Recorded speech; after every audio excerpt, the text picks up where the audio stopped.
ঘরে পিঁপড়া আসা কিসের আলামত? আমাদের অনেকের ঘরে পিঁপড়া আসে, আবার পিঁপড়া চলেও যায়। যখন পিঁপড়া আসে তখন আমরা একেবারে অসহ্য হয়ে যাই এবং অনেক ভাবে পিঁপড়াকে আমরা দুনিয়া থেকে বিদায় করে দেয়। অনেকে গরম পানি ঢেলে দিয়ে পিঁপড়াকে মেরে ফেলে, অনেকে বিভিন্ন মেডিসিন দিয়ে পিঁপড়াকে মেরে ফেলে। এই ঘরের ভিতরে পিঁপড়া আসা কিসের আলামত? পিঁপড়া যদিও ছোট একটা প্রাণী, কিন্তু আল্লাহ তাআলা কিন্তু এই পিঁপড়ার ব্যাপারে একটা সূরা নাযিল করেছে, সূরাতুন নামল। নামল শব্দের অর্থ হচ্ছে পিপিলিকা।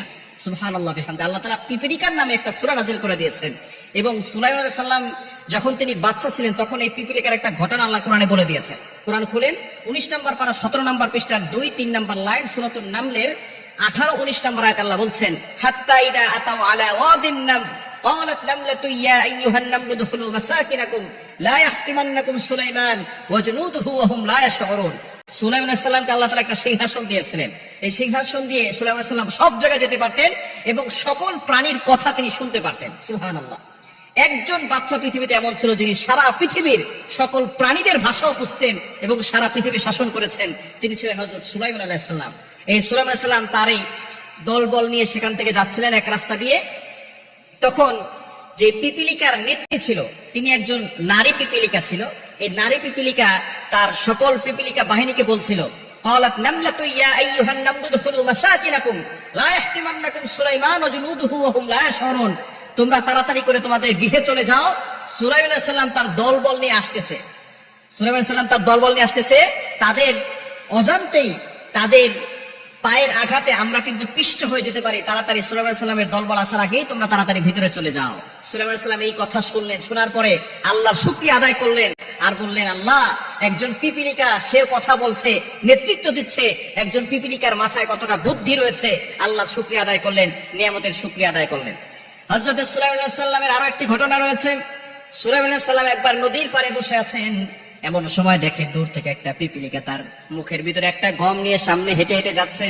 নদীর পাড়ে যাওয়ার পরে অনেক সময় ধরে অপেক্ষা করছে, হঠাৎ করে দেখে নদীর কাছে একটা ব্যাঙ এসেছে। ব্যাঙ আসার পরে পিপিলিকাটা তার মুখের ভিতরে গম নিয়ে সেই ব্যাঙের মুখের ভিতরে ঢুকে গেছে।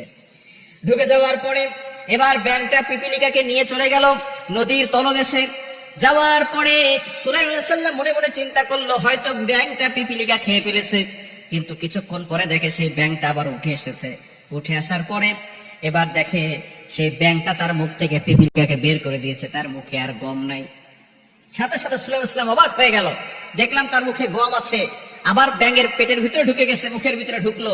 আবার দেখলাম ব্যাঙ কিছুক্ষণ পরে আবার সেই পিপিলিকাকে নামিয়ে দিল। এর কাহিনী কি?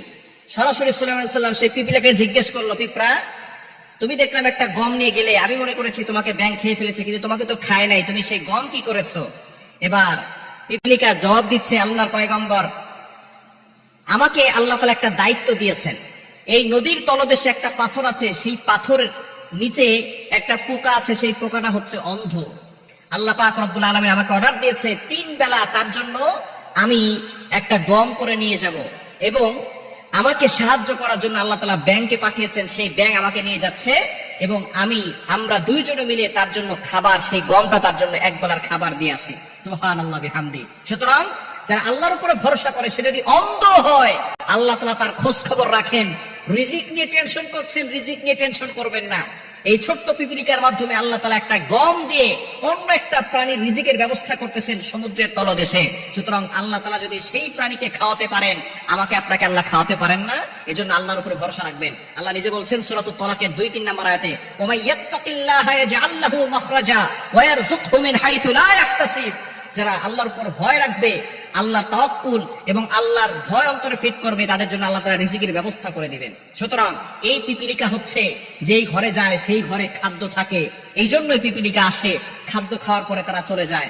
এই জন্য যে ঘরে খাদ্য থাকে, পিপিলিকা আসা মানে হচ্ছে ওই ঘরের ভিতরে আল্লাহ পাক রব্বুল আলামিন বরকত দিবেন এবং আল্লাহ পাক রব্বুল আলামিন সেই ঘরকে ধনী বানাবেন, ঘরের মানুষকে ধনী বানাবেন। এই জন্য পিপিলিকা ওই ঘরের ভিতরে আসে। পিপিলিকা আসা এটা বরকতের লক্ষণ, এটা কিন্তু খারাপ লক্ষণ নয়।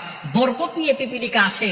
এই পিঁপড়াকে যদি আপনাকে ক্ষতি করে তাহলে আপনি মারতে পারবেন, যদি ক্ষতি না করে তাহলে পিপিলিকাকে আঘাত করবেন না। এটাও আল্লাহর প্রাণী। আল্লাহর কোন প্রাণীকে ক্ষতি যদি না করে তাহলে আপনি আক্রমণ করবেন না।